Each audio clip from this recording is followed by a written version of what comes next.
Super star Rajinikanth அவர்களுடைய கூலி படத்துல இருந்து ஒரு முக்கியமான ஒரு தகவல் கொண்டு வந்திருக்கோம். அதாவது கூலியில நடிச்ச ஒருத்தங்க சொன்ன ஒரு சூப்பரான ஒரு தகவலோட தான் இந்த வீடியோ நம்ம ஸ்டார்ட் பண்ண போறோம்.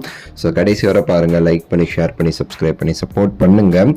உங்களுக்கு தெரியும், ஆடியோ லான்ச் ஆகட்டும், இதுக்கு முன்னாடி லோகேஷ் அவர்கள் கொடுத்த பேட்டி ஆகட்டும், இல்ல படத்துல நடிச்சவங்க கொடுத்த பேட்டி ஆகட்டும், யாருமே சரிங்க இது வரைக்கும் இந்த கூலி படம் 1000 crores கலெக்ஷன் பண்ணும், அந்த 1000 crore கண்டிப்பா பண்ணும் அப்படின்னு சொல்லிட்டு படக்குள்ள இருக்கிற யாருமே இது வரைக்கும் சொல்லல. லோகேஷ் அவர்கள்ட்ட கேட்கும் போது கூட 1000 crore பத்தி நான் கவலைப்படல, மக்களுடைய அந்த 100 ரூபாய் 150 ரூபாய்க்கு தான் நான் கவலைப்படுறேன், அது கண்டிப்பா பூர்த்தி ஆகும் அப்படிங்கிற மாதிரி லோகேஷ் அவர்கள் சொல்லியிருப்பாரு. ஸோ இப்போ வரைக்கும் அபிஷியலா படத்துல நடிச்சவங்க யாருமே சரி அந்த 1000 crore பத்தி பேசாத நிலையில இப்ப ரீசெண்டா ஹைதராபாத் ஈவென்ட்ல பாத்தீங்கன்னா அந்த படத்துல நடிச்ச முக்கியமான நடிகர் சொல்லியிருப்பாரு, 1000 கோடி இந்த கூலி கண்டிப்பா கிராஸ் பண்ணும் அப்படின்னு சொல்லியிருப்பாரு. வேற யாரும் கிடையாது, அதுதான் நம்ம கட்டப்பா, நம்ம சத்யராஜ் அவர்கள். ஹைதராபாத்ல நடந்த அந்த ஈவெண்ட்ல பாத்தீங்கன்னா நாகார்ஜுனா அவர்கள், சத்யராஜ் அவர்கள், லோகேஷ், ஸ்ருதிகாசன் சொல்லிட்டு பல பேர் கலந்துருப்பாங்க. சூப்பர் ஸ்டாருமே சரி ஏவில ஒரு ஸ்பீச் கொடுத்திருப்பாரு. இந்த ஒரு விழால கலந்துகிட்ட சத்யராஜ் அவர்கள் பேசும்போது சூப்பர் ஸ்டார் அவர்களுடைய இந்த ஒரு கூலி திரைப்படமானது தமிழ் சினிமாவுடைய முதல் 1000 கோடி படமா கண்டிப்பா இருக்கும்.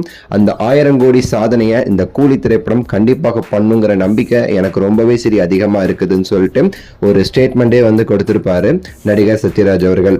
அது மட்டும் இல்லாம அதுல பேசின அவர் சொல்லியிருப்பாரு, சூப்பர் ஸ்டார் ரஜினிகாந்த் அவர்களை நான் ஷூட்டிங்ல பார்த்தேன். அப்ப நான் கேட்டேன், ஒரு 30-33 வருஷத்துக்கு முன்னாடி உங்களை பார்க்கும்போது நீங்க எப்படி இருந்தீங்களோ அதே ஸ்டைலு, அதே வலிமை, அதே உறுதியா இப்போ வரைக்கும் இருந்துட்டு இருக்கீங்க, எப்படி இருக்கீங்க இப்பவுமே சரி அவ்வளவு இளமையா இருக்கீங்களே அப்படின்னு சொல்லிட்டு ரஜினி சாரை பார்க்கும்போது நான் கேட்டேன்.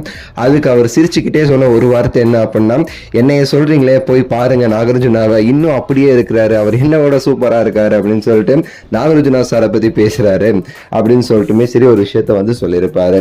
ஸோ சூப்பர் ஸ்டார் அவர்கள் பத்தி ஆடியோ லான்ச்ல சத்யராஜ் பேசும்போது முக்கியமா சொல்லியிருப்பாரு, அதாவது ஒரு மனுஷன் நடக்கிறதுல ஸ்டைலா இருக்கலாம், பேசுறது ஸ்டைலா இருக்கலாம், இல்ல மத்த எல்லாம் கூட ஸ்டைலா இருக்கலாங்க, ஆனா ரஜினி சார் மட்டும்தான் தூங்கும் போது கூட ஸ்டைலா இருக்காரு அப்படின்னு சொல்லிட்டுமே சரி சூப்பரா சில விஷயங்களை பேசியிருப்பாரு. இதுக்கு முன்னாடி நான் ரஜினி சார் கூட நிறைய படங்கள் நடிச்சிருப்பேன், எல்லாமே நெகட்டிவ் ரோல்.